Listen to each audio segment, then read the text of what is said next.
Baik, bismillahirrahmanirrahim. Assalamualaikum warahmatullahi wabarakatuh. Terima kasih teman-teman yang sudah melihat video ini. Sebelumnya perkenalkan, nama saya Andi Syarul Gunawan dari Prodi Bimbingan dan Konseling Angkatan 2018, Fakultas Ilmu Pendidikan Universitas Negeri Makassar. Baik, di sini saya akan menjelaskan mengenai video atau mind mapping mind mapping yang telah saya buat dari mata kuliah keterampilan komunikasi. Oke, langsung saja. Di sini yang dapat jelas itu pembukaan diri. Nah, di sini saya jelaskan yang pertama adalah self disclosure, yang dimana disebut di sini, saya perdekat dulu ya. Saya perdekat bahwa di sini jelaskan bahwa pembukaan diri self disclosure atau disebut dengan pembukaan diri menurut Johnson 1981 adalah mengungkapkan reaksi atau tanggapan kita terhadap situasi yang sedang kita hadapi, serta memberikan informasi tentang masa lalu yang relevan atau berguna untuk memahami tanggapan kita masa kini. Selanjutnya itu ada membuka diri, tidak sama dengan mengungkapkan detail-detail intim dari masa lalu kita ya.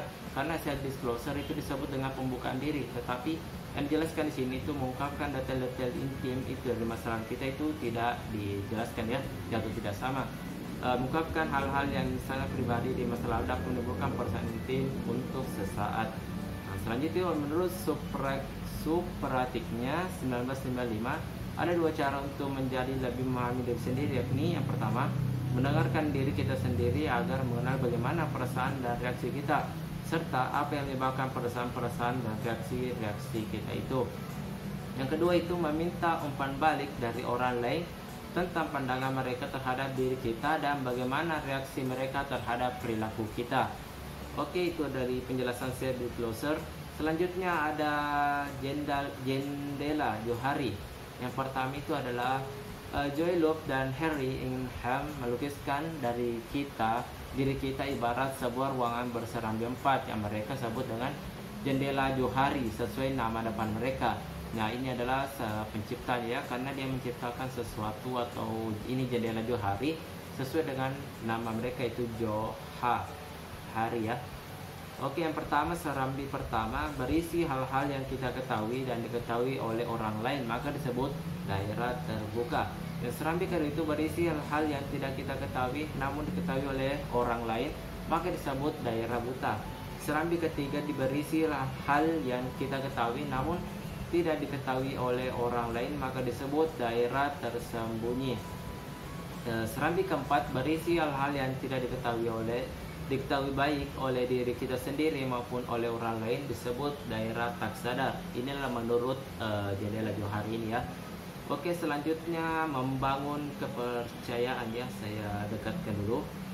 Dimana itu pertama, untuk membangun sebuah relasi, dua orang harus saling mempercayai. Menurut Supratiknya 1995, hal ini dilakukan pada saat menentukan di mana mereka harus ambil resiko dan dengan arah saling mengungkapkan lebih banyak tentang pikiran, perasaan, dan reaksi mereka terhadap situasi yang tengah mereka hadapi, atau dengan cara saling menunjukkan penerimaan, dukungan, dan kerjasama. Selanjutnya itu saling percaya dibangun lewat risiko dan peneguhan, serta dihancurkan lewat risiko dan penolakan. Kepercayaan tak mungkin timbul tanpa risiko, dan relasi tidak akan mengalami kemajuan tanpa kepercayaan. Yang di bawah ini lagi, Supratiknya 1995 menegaskan 3 macam tingkah laku yang bisa menurunkan kepercayaan dalam suatu relasi ya, yaitu menunjukkan penolakan, mengolok-olok, atau melecehkan pembukaan diri orang lain. Yang kedua, tidak membalas diri pembukaan orang lain. Yang ketiga, tidak mau mengungkapkan pikiran, perasaan, dan reaksi kita terhadap orang lain, kendati ia telah menunjukkan penerimaan, dukungan, dan kerjasama.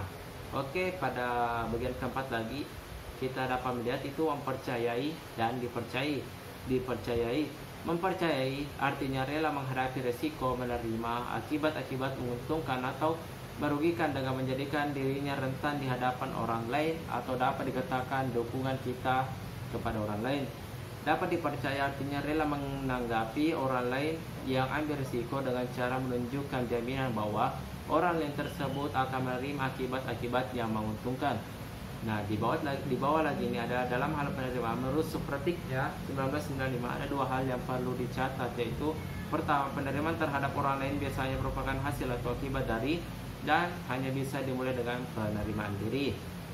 Yang kedua itu penerimaan dari orang lain merupakan kunci untuk mengurangi kecemasan dan rasa takut bahwa diri kita menjadi rentan terhadap serangan dari orang lain. Nah, mungkin itu yang dapat saya jelaskan mengenai keempat ini ya. Dari keempat ini dapat kita simpulkan bahwa pembukaan diri itu sama dengan bagaimana kita membuka diri atau terbuka ya terhadap orang lain agar komunikasi kita terhadap orang lain itu dapat berjalan dengan lancar. Karena tanpa pembukaan diri atau tanpa kita mempercayai orang lain, hal komunikasi atau kita terhadap orang lain itu dapat terhambat juga ya. Begitu juga diri kita juga kepada orang lain pastinya berdampak begitu juga. Nah, mungkin itu yang dapat saya jelaskan mengenai keempat ini ya, pembukaan diri. Mohon maaf bila ada kesalahan penyebutan atau kata-kata dari saya pribadi, karena itu adalah kesalahan dari saya pribadi dan kebenaran itu dari datanya dari Allah Subhanahu Wa Taala. Mungkin itu yang saya dapat jelaskan. Mohon maaf ya jika ada kekurangan. Oke, bila itu sabilillah fastabiqul khairat. Assalamualaikum warahmatullahi wabarakatuh.